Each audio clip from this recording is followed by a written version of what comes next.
Thank you for allowing me time today to share my thoughts about being your next SOA President-elect. But first, I want to take this opportunity to thank the more than 660 friends and colleagues who took the time to nominate me, thus providing me with the honor of being placed on the ballot. I am running for President-elect because I have a vision of how the SOA can best assure the future success of the actuarial profession. I'd like to share this vision with you now.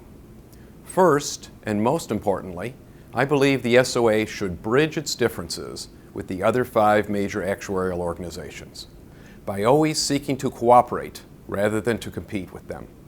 I believe that regardless of organizational affiliation, it is crucial for the actuarial profession through a unified effort to demonstrate that actuaries with their specialized training can offer some of the best and most objective analysis regarding many of society's issues.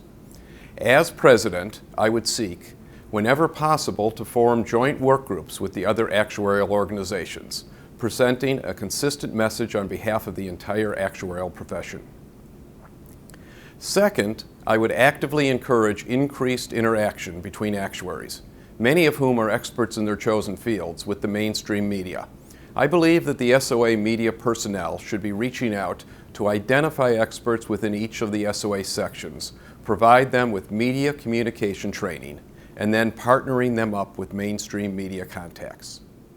This process, over time, will lead to the media and the public's increased recognition of the actuarial profession's ability to provide uniquely unbiased and non-political analysis.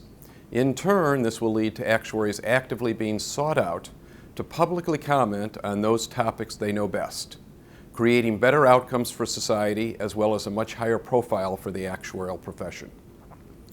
Third, recent FSAs are one of our most underutilized volunteer resources.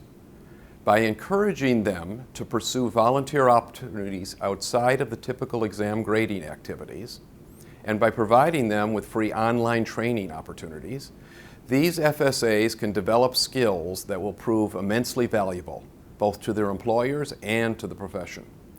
Then, through the use of small incentives, such as waiving meeting fees when they volunteer to speak, these FSAs will likely participate much earlier in their careers. Fourth, the SOA should make the necessary effort to retain the immense knowledge and volunteer resource available from its retired members. I know that many of them would prefer to stay involved with the SOA in at least a part-time volunteer role. All that would be required is for the SOA to offer some recognition and token benefit, such as waiving dues for volunteer service or waiving meeting fees for volunteer speaking. Finally, among the President-elect's initial duties is chairing the Council of Section Chairs. This would present me with the opportunity to encourage each section to develop relevant CPD for its members, which I believe should be provided online without charge. Also, I would like to encourage all sections to more actively interact with their non-actuarial constituencies for the betterment of actuaries and non-actuaries alike. Thank you for taking the time to let me share these thoughts, and please see my website for more complete information on my qualifications and experience to assume this role. I hope that you will entrust me with your vote for President-elect when balloting begins on August 17th.